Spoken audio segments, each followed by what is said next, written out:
사무엘하 12장 7절서부터 15절까지의 말씀입니다. 나단이 다윗에게 이르되 당신이 그 사람이라. 이스라엘의 하나님 여호와께서 이와 같이 이르시기를 내가 너를 이스라엘 왕으로 기름 붓기 위하여 너를 사울의 손에서 구원하고 내 주인의 집을 내게 주고 내 주인의 아내들을 내 품에 두고 이스라엘과 유다 족속을 내게 맡겼느니라. 만일 그것이 부족하였을 것 같으면 내가 내게 이것저것을 더 주었으리라. 그러한데 어찌하여 내가 여호와의 말씀을 업신여기고 나 보기에 악을 행하였느냐. 내가 칼로 햇사람 우리아를 치되 암몬 자손의 칼로 죽이고 그의 아내를 빼앗아 내 아내로 삼았도다. 이제 내가 나를 업신여기고 햇사람 우리아의 아내를 빼앗아 내 아내로 삼았은즉 칼이 내 집에서 영원토록 떠나지 아니하리라 하셨고, 여호와께서 또 이와 같이 이르시기를 보라, 내가 너와 내 집에 재앙을 일으키고 내가 내 눈앞에서 내 아내를 빼앗아 내 이웃들에게 주리니 그 사람들이 내 아내들과 더불어 백주에 동침하리라.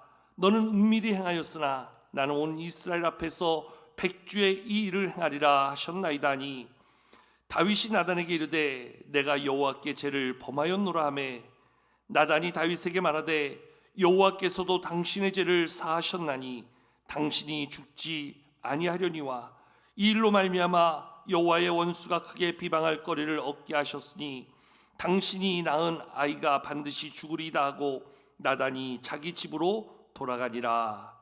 아멘. 어느 교회에 허구한 날 술만 먹고 맨날 사고만 치는 한 성도님이 있었어요. 하는 것마다 사람들을 귀찮게 하고 얼마나 못된 짓을 많이 하든지 교회 성도들은 물론이거니와 온 마을의 사람들이 그 사람만 보면 고개를 절레절레 흔들어요. 욕하고 손가락질하고. 그 모습을 보다 못한 목사님이 어느 날 이 성도님을 부릅니다. 그리고 안타깝게 이렇게 이야기합니다. 성도님 정말 걱정입니다. 그렇게 사시다가 나중에 제가 성도님을 천국에서 다시 만날 수 있을까 걱정입니다. 그랬더니 이 사람이 의아하게 목사님을 쳐다보면서 이렇게 이야기합니다. 아니 목사님 요즘 무슨 짓을 하고 다니시길래 천국을 못 가신다 말씀하시는 거예요. 자기가 어떻게 사는 거는 전혀 생각하지 않고 마치 모든 책임이 목사님에게 있는 것처럼. 여러분, 우리는 자기가 얼마나 잘못하고 사는지, 자기에게 어떤 허물이 있는지 자신의 잘못을 모른 채 살아갈 때가 참 많은 경우들을 보게 되어집니다. 그래서 회개라는 것에 대해서 무관심하고 무지할 때도 참 많이 있습니다. 제가 한번 여러분에게 여쭤보고 싶어요. 여러분들은 한 주간을 살면서 얼마나 많은 회개를 하고 사시는지요? 여러분, 회개하고 산다는 것은 하나님 앞에서 우리가 그만큼 죄인이다, 나의 죄인됨을 인정하고 고백하는 시간이지요. 어떤 면에서 보면 회개할 것이 없이 산다는 것은 참으로 좋은 것이다.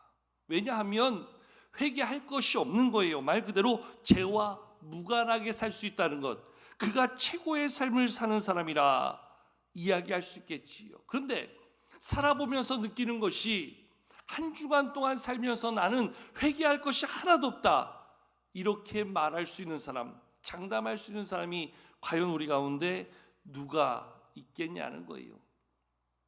비 오는 날 멋을 낸다고 하얀 옷을 입고서 우산을 쓰고 나가지만, 우산을 썼다 하지만 들이치는 비에 또 바닥에 어질러져 있는 빗물에 하루 종일 생활하고 오면 나도 모르는 사이에 옷이 더럽혀져 있고 여러 곳 얼룩져 있는 것을 보게 되어지지요. 일부러 묻힌 것도 아니에요.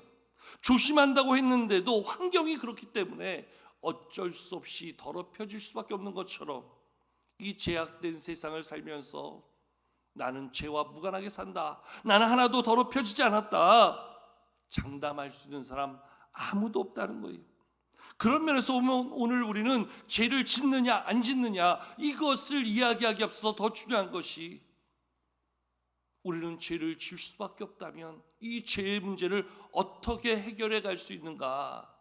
하나님 앞에서 어떠한 회개의 삶을 이루고 하나님 앞에서 회개의 온전함을 이룰 수 있는가, 그렇지 못한가에 대한 그러한 모습을 주목해 볼 필요가 있지요. 죄악된 세상을 살면서 수없이 많은 죄의 오염에 노출되며 죄의 유혹 앞에 살아가면서 범죄할 수밖에 없다면 우리에게 주어진 회개의 삶은 성도에게 있어서 하나님이 주시는 최고의 은혜이며 다시금 하나님 앞에 바로 설 수 있는 최고의 기회라 말할 수 있는 것이지요. 우리가 회개에 대해 생각하면서 몇 가지 갖는 오해들이 있는데요. 첫 번째, 어떤 사람들은 나는 결코 회개할 것이 없다, 이렇게 말하는 사람들이 있다는 거예요. 한마디로 말하면 나는 잘못한 것 없고 죄진 것 없고 나는 회개할 것 없는 사람이다. 근데 여러분, 정말 회개할 것이 없을까요? 회개할 것이 없는 게 아니라 오늘도 회개를 모르고 살아가기에 우리는 다 회개에 무관한 자처럼 살지만 결코 무관한 자는 아무도 없다는 거지요. 두 번째로 우리가 회개에 대해서 오해하고 혼동하는 것은 회개를 후회와 혼동하여 생각한다는 거예요. 후회한다는 게 뭘까요? 그 사전에 보면 후회는 자신의 잘못을 깨닫고 뉘우치는 것이다. 다른 말로 하면 반성이지요. 이 반성이라는 것, 이 후회라는 것은 늘 나의 잘못을 깨닫는 거예요. 인정하는 거예요. 자기를 돌아보는 거예요. 그리고 뉘우치는 거예요. 그런데 이것이 회개와 결정적으로 다른 것은 이것이 우리의 삶의 변화를 이끌어 주지는 못한다는 거예요. 늘 깨닫고 인정할 수밖에 없지만 자기를 뉘우치고 돌이키려고 하지만 변화되어지지 못하는 것. 그런 의미에서 회개의 진정한 가치는 우리의 잘못을 깨닫고 뉘우치고 하나님 앞에 우리를 내어놓는 것뿐만 아니라 그 이후에 하나님 앞에서 새로운 삶을 이루어가는 것, 변화의 삶을 이루어가는 것, 거기에 진정한 회개의 가치가 있다 이야기할 수 있는 것이지요. 누가복음 15장에 보면 아버지에게서 자기의 유산을 미리 받아서 아버지를 떠나 먼 나라에 가 살던 한 아들의 이야기가 나옵니다. 자기에게 주어질 유산을 달라 하여서 먼 나라로 갑니다. 그리고 자기 뜻대로, 자기 생각대로, 자기 편한대로 마음껏 삽니다. 성경은 그 삶을 허랑방탕한 삶이라 이야기합니다. 모든 것을 다 허비하고 아무것도 가진 것이 없이 다 떨어지게 되었을 때에 그가 흉년을 만나게 됩니다. 가진 것 없이 흉년을 만나게 되므로 그는 자기의 몸을 누일 곳 하나도, 자기가 먹을 것 하나도 만들지 못하고 가지지 못한 채 그는 굶주린 배를 움켜잡고 돼지가 먹는 쥐엄 열매를 먹으려고 하지만 그것조차도 주는 사람으로서 먹지 못할 지경이 됩니다. 그때 그가 깨닫지요. 우리 아버지 집에는 먹을 것이 얼마나 많은데 나는 여기서 이렇게 굶어 죽는 지경이 되었구나. 내가 하나님과 아버지께 죄를 범했으니 내가 이렇게 사는 것이 마땅하지 않느냐. 그런데 지금이라도 아버지의 집으로 돌아가서 아버지 아들이 아니라 품꾼의 하나로 살아도 이거보다 훨씬 더 맛있는 거 먹고 훨씬 더 나은 삶을 살 수 있겠다. 그제서야 자기를 돌이킵니다. 반성합니다. 자기의 지나온 시간으로 후회합니다. 말 그대로 여기까지는 후회입니다. 근데 이 아들이 그 후회하는 자리에서 그가 자신을 반성하는 것으로 끝나지 아니하고 이제라도 일어나서 아버지께로 돌아가자. 그 자리를 박차고 일어납니다. 그리고 아버지께로 나갑니다. 아버지 앞에 나서 자기의 잘못을 인정하고 고백합니다. 이제는 아버지 아들이 아니라 품꾼의 하나로라도 살겠습니다. 나를 받아주십시오. 성경은 이것을 회개다 이렇게 이야기합니다. 오늘 많은 사람들이 왜 회개한다고 하면서 그 삶이 변화되지 못하는가? 후회하고 반성하는 자리에서 멈춰져 있다는 거예요. 거기서 다시금 새로운 삶의 변화를 이루기 위한 의지와 노력과 믿음이 필요한데요. 여전히 우리는 반성한다고 하지만, 후회한다고 하지만 여전히 그 죄의 거리를 끊어버리지 못하고 여전히 그 안에서 그것을 바라보며 사니 회개하지 못하고 후회와 반성에 머무르는 삶으로 여전히 똑같은 삶을 반복해서 살아가는 그러한 존재가 되고 만다는 겁니다. 우리는 지금 다윗에 관한 이야기를 함께 나누고 있습니다. 오늘 벌써 17번째 시간인데요, 하나님께서 이 땅에 다윗을 보내셨던 하나님의 계획으로부터 시작해서 지난주 다윗의 실패까지 말씀을 나누며 왜 넉 달이 넘는 이 시간 동안 계속해서 우리는 다윗에 관한 이야기를 하고 있는가? 지난 2월달 교회 창립주일을 보내면서 교회 40주년을 지내면서 우리는 어떤 교회, 어떠한 성도로 살아야 될 것인가, 거기에 대한 초점을 하나님이 기뻐하시는 사람, 하나님이 원하시는 삶의 모습을 가진 그러한 성도로 살아갈 수 있다면 그런 교회, 그러한 성도의 삶이 얼마나 복되고 아름다울까. 그렇다고 한다면 우리가 뭔가 배우고 바라보고 나아갈 만한 우리의 기준이 필요하잖아요. 우리의 모델이 필요합니다. 그 모델을 다윗에게서 찾은 거예요. 내 마음에 합한 사람이라 일컫는 그 다윗을 보면서 어떻게 살면 하나님이 기뻐하시고 어떻게 살면 하나님이 인정하시는 사람이 될까? 그 모습을 가지고 우리가 지금 계속해서 다윗을 바라보고 있는데요, 하나님의 마음에 합한 사람으로 하나님 앞에 인정받았던 다윗의 삶, 사실 지난주에 봤던 다윗의 삶은 가장 초라하고 비참한 다윗의 실패자의 모습을 보여주고 있지요. 하나님의 은혜 가운데 이스라엘의 왕으로 세워졌지만 그의 마음에 들어왔던 안일과 나태와 또한 음란과 여러 가지 음욕으로 인해서 그는 한순간 자기 부하의 아내를 범하는 자가 되었습니다. 그가 임신했다는 이야기를 전해 듣고 이것을 감추기 위해서 그 부하 우리아를 데려와서 교묘히 이것을 가리려고 했지만 그가 집에 들어가지 아니하고 왕궁문에 머물면서 이틀이나 왕의 뜻을 거역하고 자기를 지켜가는 모습을 보면서 그를 결국 전쟁터에서 교묘하게 죽이는 그러한 죄를 짓게 되는 것이 바로 다윗의 실패한 자의 모습이었습니다. 여러분, 이렇게 다윗은 자기의 충성스러운 부하 우리아를 죽이면서까지도 이 모든 것들을 아무도 모르게 가리려고 했어요. 덮으려고 했어요. 아무도 모르면 되겠지, 아무에게도 들키지 않으면 되겠지. 그렇게 그는 그 마음에 있었던 간음과 살인의 모든 죄를 그의 마음에 담아서 아무도 모르게 덮고 지나가려 했습니다. 이러한 다윗의 범죄를, 다윗의 죄악을 하나님은 결코 관가하지 아니하셨지요. 그래서 하나님께서는 오늘 말씀이 기록된 사무엘하 12장을 보면 하나님의 선지자 나단을 다윗 왕에게 보내게 됩니다. 그리고 오늘 읽지 않았지만 다윗 왕에게 나아간 나단 선지자가 한 가지의 비유를 들어서 다윗에게 이야기합니다. 그 이야기의 내용은 이런 건데요, 어느 마을에 아주 큰 부자가 한 사람이 있고 아주 가난한 사람 하나가 있는데 부자에게는 소와 양이 가득 넘치게 있고 이 가난한 자는 작은 암양 새끼 하나가 마치 자기의 자식처럼 여겨지는 그러한 애틋함 속에서 그 암양 새끼 하나를 키우는데 어느 날 부자의 집에 손님이 찾아옵니다. 이 부자가 손님을 대접하기 위해서 자기의 많은 소와 양 가운데서 그것을 잡아 음식을 대접했어도 아무 문제 없을 사람이 자기의 거는 손대지 아니하고 이 가난한 자의 자식처럼 여기는 그 작은 암양 새끼 하나를 잡아서 빼앗아 그걸로 이 손님을 대접해 줍니다. 그래서 이 작은 암양 새끼를 빼앗긴 그 가난한 자의 아픔, 저의 슬픔, 저의 고통을 나단이 이야기하니까 다윗이 화가 머리끝까지 나는 거예요. 아니, 그렇게 악한 자가 있느냐? 그렇게 못된 사람이 있느냐? 어떻게 자기도 많은 걸 가지고 있음에도 불구하고 그 가난한 자의 암양 새끼 하나를 빼앗아 그렇게 할 수 있느냐?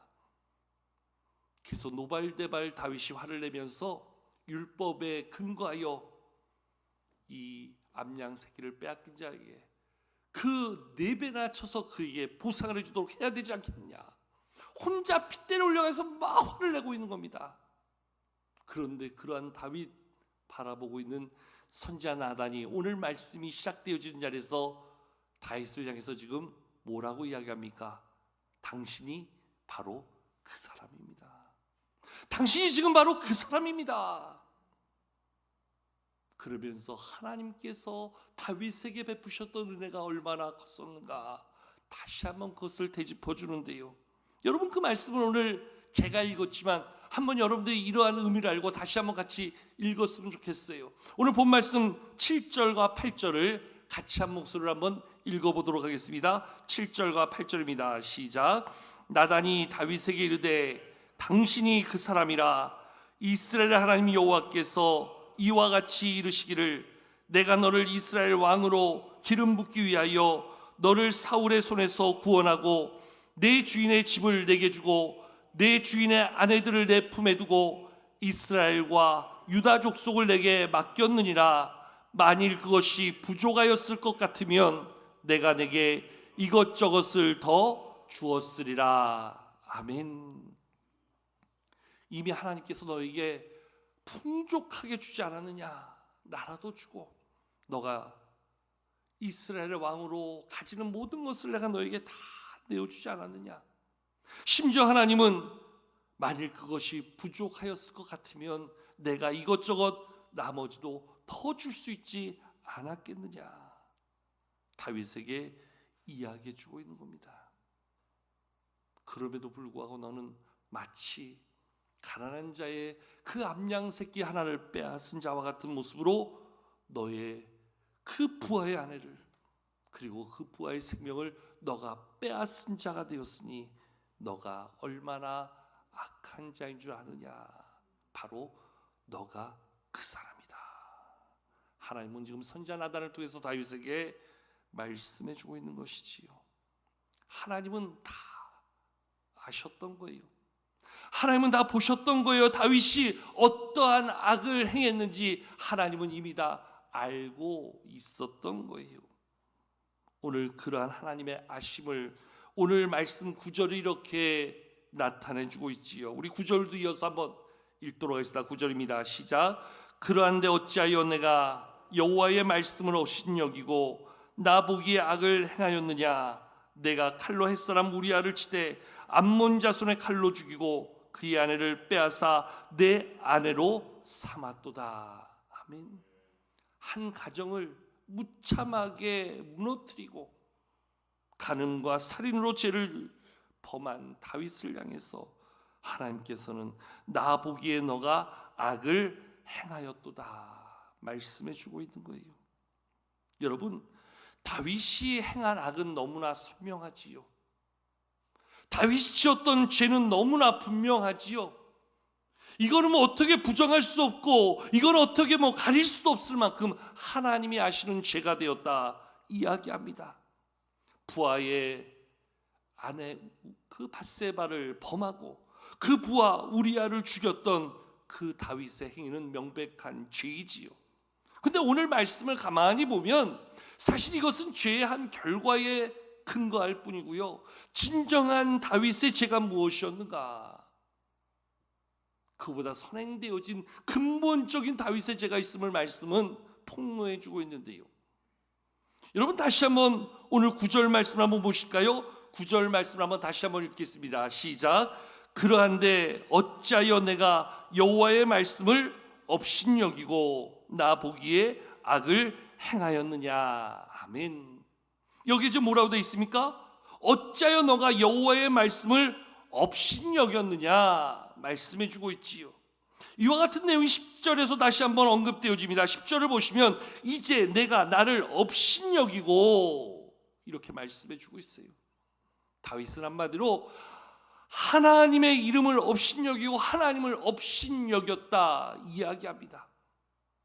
여러분, 다윗의 마음 가운데 하나님의 말씀이 하나님이 업신여겨졌다는 거예요. 그가 그토록 마음에 담고 붙잡고 자기 신앙의 기준으로 삼았던 그 하나님의 말씀이 업신여긴 바 되어지고 그의 마음의 시선에 하나님만 바라보던 그의 믿음이 하나님을 업신여기게 되어지는 순간 결국 다윗은 자기의 마음에 침투하는 음욕에 그 마음을 빼앗길 수밖에 없고, 자기를 지켜가기 위해서 그 부하의 생명마저도 해하는 그러한 살인을 스스럼 없이 저지른 자가 되고 말았다는 거예요. 그런 의미에서 보면 간음도 나쁜 죄예요, 살인도 나쁜 죄예요. 그러나 더 근본적인 죄는 그의 마음이 하나님으로부터 멀어졌다는 거예요. 하나님의 말씀, 하나님을 업신여긴 자가 되었다는 거예요. 말씀이 우리에게 요구하는 그 삶의 기준이 무너졌고, 그의 삶을 인도하시는 하나님이 그의 마음 가운데서 떠나는 순간, 그는 자기의 마음, 자기의 생각, 자기에게 침투해오는 그 유혹에 빠져 살아갈 수밖에 없게 되었다는 것이요. 여러분, 성경이 왜 우리에게 그토록 반복하여 여호와 하나님을 경외하며 하나님을 집중하며 살아야 될 것을 이야기하는 줄 아십니까? 하나님을 경외하지 않는 순간 우리는 바로 하나님 앞에서 하나님을 업신여기는 자로 우리의 마음이 바뀌어진다는 거예요. 하나님을 경외하고 하나님의 말씀을 붙잡고 살아가는 삶에서 이것이 무너지는 순간 우리의 삶은 세상을 바라보고 세상의 것을 붙잡고 세상의 것에 흔들리는 삶을 살 수밖에 없다는 거예요.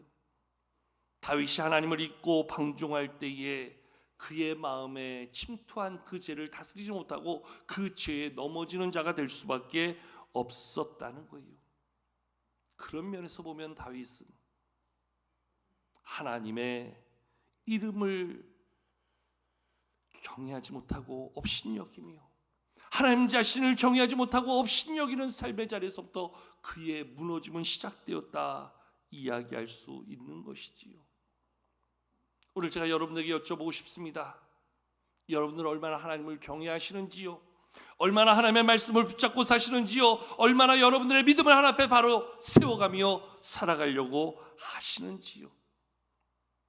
유혹은 누구에게나 올 수 있지만 유혹을 믿음 안에서 얼마든지 이겨낼 수 있는 것은 우리 안에 있는 믿음의 힘이다 이야기할 수 있는 거예요. 끝없이 우리를 넘어뜨리기 위한 유혹은 찾아오지만, 끝없이 우리에게 시험이 다가오지만 믿음의 바로 선자는 얼마든지 이겨낼 수 있다는 거예요.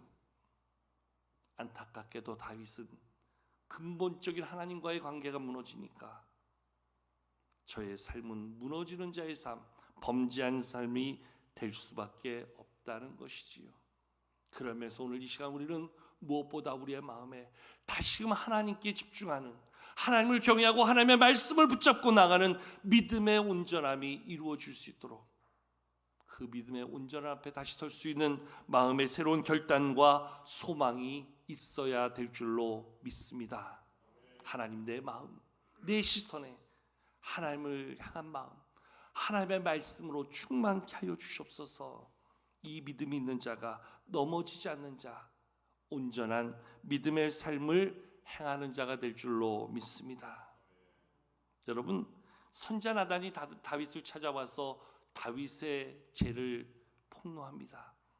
당신이 바로 그 사람이다 이야기할 때 여기에 보인 다윗의 반응이 13절에 나타납니다. 우리 13절 말씀도 한번 같이 읽어보실까요? 13절입니다. 시작. 다윗이 나단에게 이르되 내가 여호와께 죄를 범하였노라 하매. 아멘. 내가 여호와께 죄를 범하였다. 내가 죄를 범했다. 자기를 인정하고 있는 여기에서부터 회개가 시작되어지는 거지요. 그런 생각을 하게 됩니다.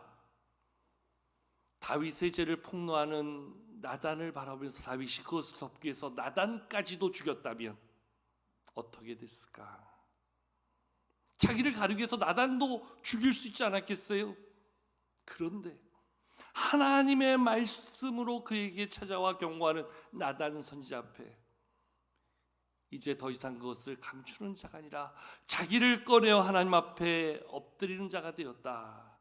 여기에 다윗의 위대함이 있다. 저는 말하고 싶어요. 여러분, 누구나 범죄할 수 있어요.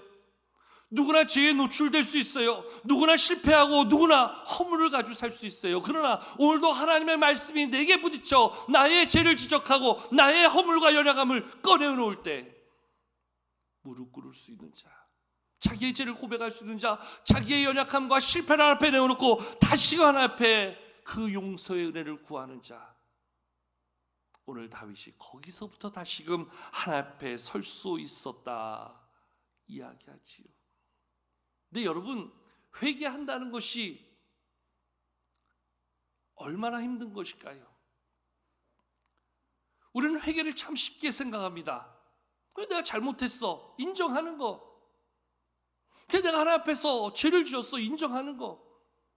이제 다시 그렇게 살지 말아야지, 결심하는 거. 근데 우리의 회개가 여기에서 끝나지 않는다는 거예요. 앞서도 말씀드렸지만 회개는 내 앞에 있는 죄, 내 안에 있는 죄를 끊어내는 영적인 치열한 싸움이요, 전쟁과 같은 거예요. 다시는 그렇게 살지 않겠다는 굳은 마음의 결심을 가지고 내 힘으로 할 수 없으니 하나님의 은혜를 구하는 처절한 전쟁 같은 영적인 시간을 갖는 것, 거기에 진정한 회개가 있는 것이지요. 오늘 말씀에 우리가 읽을 때 다윗이 여호와 앞에 죄를 범하였다 인정하는 것, 이것 하나로 회개가 끝나지 않습니다. 오늘 말씀에는 그분이 특별히 기록되어져 있지 않지만 다윗의 회개가 담겨져 있는 시편 51편을 보면 다윗이 얼마나 철저하게 하나님 앞에 자기를 내어놓고 기도했는가. 그 시편 51편 말씀을 이 시간 우리 자막을 통해서 같이 한번 봤으면 좋겠는데요. 시편 51편 1절부터 3절까지 말씀을 우리 자막을 보면서 같이 한번 읽어보실까요? 함께 읽겠습니다. 시작. 하나님이여, 주의 인자를 따라 내게 은혜를 베푸시며 주의 많은 긍휼을 따라 내 죄악을 지워주소서. 나의 죄악을 말갛게 씻으시며 나의 죄를 깨끗이 제하소서. 물은 나는 내 죄가를 아오니 내 죄가 항상 내 앞에 있나이다. 자기의 죄를 씻어달라고, 주의 많은 긍휼을 따라 내 죄악을 지워달라고 하나님 앞에 기도하고 있는 다윗의 모습. 5절에서 다윗은 이렇게 이야기합니다. 자신은 죄악 중에서 출생하였으며 어머니가 죄 중에서 나를 잉태하였나이다. 이 죄의 문제가 내게 얼마나 깊이 뿌리 박혀 있는가 하나님 앞에 고백하는 것이지요. 그래서 다윗은 철저하게 하나님 앞에 엎드려 기도하며 이렇게 하나님 앞에 간구합니다. 우리 7절부터 10절까지의 말씀을 또 자막을 보고 한번 같이 읽어보겠습니다. 7절부터 10절까지입니다. 시작. 우슬초로 나를 정결하게 하소서. 내가 정하리이다. 나의 죄를 씻어주소서. 내가 눈보다 희리이다. 내게 즐겁고 기쁜 소리를 들려주시사 주께서 꺾으신 뼈들도 즐거워하게 하소서. 주의 얼굴을 내 죄에서 돌이키시고 내 모든 죄악을 지워주소서. 하나님이여, 내 속에 정한 마음을 창조하시고 내 안에 정직한 영을 새롭게 하소서. 아멘. 하나님 씻어주시지 아니하면, 하나님 나를 정하게 하여 주시지 아니하면 나는 이 죄로부터 조금도 자유할 수 없는 더럽고 추한 자가 될 수밖에 없음을 거듭해서 하나님 앞에 고백하고 있지요. 그래서 다윗은 간절히 기도하는 거예요. 하나님이여, 내 속에 정한 마음을 창조하시고 내 안에 정직한 영을 새롭게 해달라고 하나님 앞에 매달리고 있는 것이지요. 이러한 내용이 오늘 다윗의 회개의 기도의 내용을 담고 있다면 시편 6편 6절에서는 다윗의 그 회개하는 모습을 담아주고 있는데요. 시편 6편 6절에서 이렇게 이야기합니다. 다윗은 자신의 죄를 돌이키며 탄식함으로 밤마다 눈물로 내 침상을 띄우며 내 요를 적시나이다. 여러분, 밤마다 눈물로 내 침상을 띄우며 내 요를 적시나이다. 얼마나 많은 처절한 회개가 다윗에게 있었는가 우리는 볼 수 있어야 됩니다. 다윗이 여전히 하나님의 마음에 합한 사람으로 인정받을 수 있었던 것, 자신의 행실, 자신의 삶 속에 더럽혀져 있는 자신을 보면서 끊임없이 하나님 앞에 씨름하고 있는 다윗의 이 회개, 오늘 이와 같은 삶이 우리 가운데 요구되어진다는 거예요.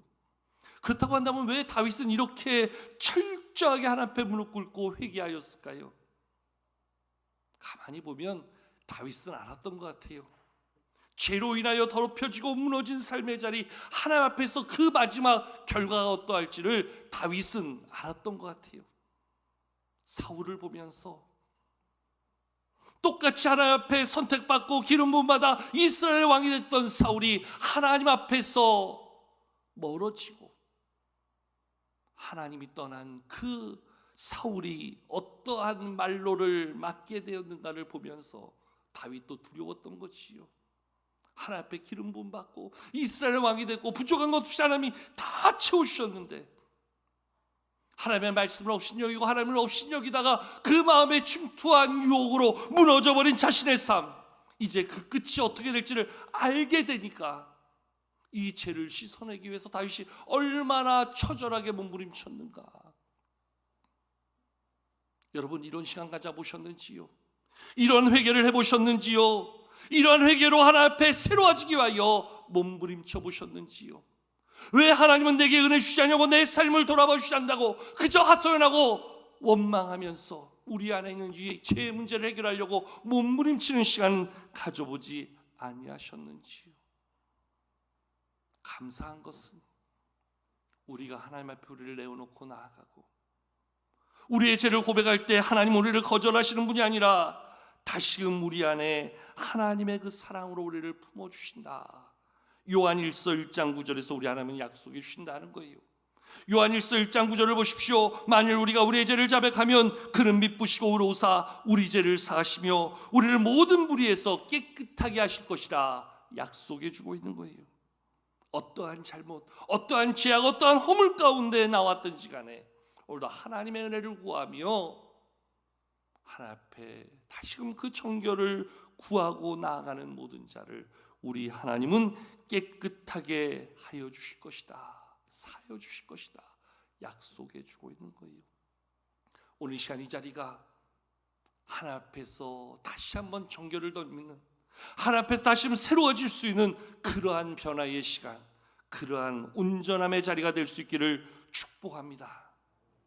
근데 여러분, 한 가지 우리가 깊이 생각해 봐야 될 것이, 우리가 그렇게 회개한다고 하는데 우리는 여전히 또다시 왜 그 더러운 죄를 놓지 못하고 살아가고 여전히 죄의 굴레 가운데 똑같은 죄를 또다시 우리의 삶 속에 반복하며 살아갈 수밖에 없는 것일까요?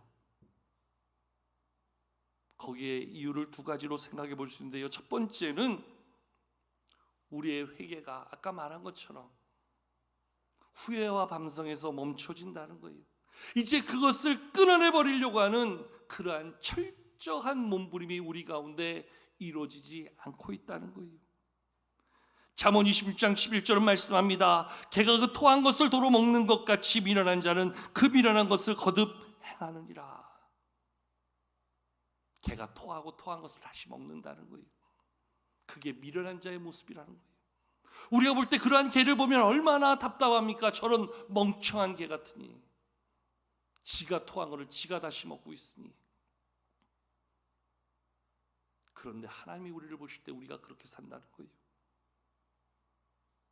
그 죄 때문에 그렇게 고통받고 그렇게 우리의 삶이 무너졌음에도 불구하고 또다시 그 죄를 놓지 못하고 살아가고 있는 우리의 모습, 과감하게 그것을 끊어버리고 그것을 지키려고 하는 몸부림이 없다는 것, 그 죄 앞에서 서 있는 우리를 보면서 그 몸부림치는 우리의 모습이 없다는 것.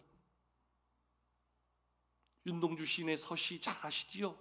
하늘으로 한 점 부끄러워 묻기를 입새에 있는 바람에도 나는 괴로워했다. 그 입새에 있는 작은 바람 하나를 보면서 그 떨리는 바람에도 내 마음을 돌이키며 내 삶을 돌아보며 나를 점검해 볼 수 있는 그러한 몸부림치는 민감함이 오늘 우리에게 얼마나 있는가.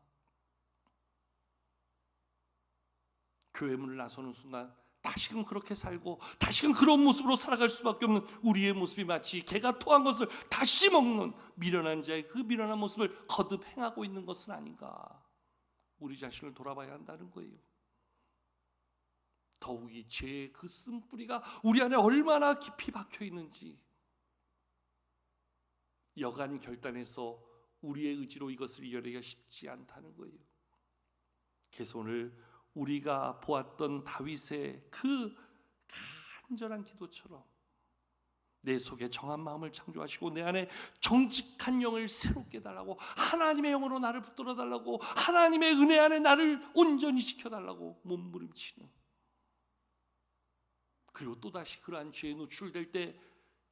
스스로 그러한 죄 앞에서 무너지는 자가 아니라 이제는 우리의 마음을 굳게 지키고 그 죄에 민감하게 반응할 수 있는 그러한 믿음의 몸부림이 우리 가운데 있을 때 우리는 하나님 앞에서 온전한 믿음의 사람, 승리하는 하나님의 기쁨이 되는 사람, 그러한 교회가 되어질 줄로 믿습니다. 누구도 다윗처럼 실수할 수 있습니다. 누구도 다윗처럼 넘어지고 범죄할 수 있습니다. 그러나 다윗은 자기의 죄가 하나님 앞에 드러날 때 즉각적으로 무릎 꿇고 몸부림치는 회개가 있었던 것을 오늘 말씀 우리 가운데 보여줍니다. 우리도 이 한 주간을 살며 또다시 죄에 노출될 때마다 그것을 감추는 자가 아니라, 그것을 외면하고 모른 척하는 자가 아니라 그때마다 하나님 앞에 무릎 꿇고 우리의 마음을 내어 하나님의 은혜를 구하며 다시 한번 믿음에 바로 서는 믿음의 온전함을 이루는 회개가 우리의 삶에 가득하여 믿음에 승리하는 삶, 하나님 앞에서 합당한 성도의 모습을 온전히 이루며 나아가는 하나님이 인정하시는 믿음의 승리자들로 나아갈 수 있기를 주님의 이름으로 축원합니다.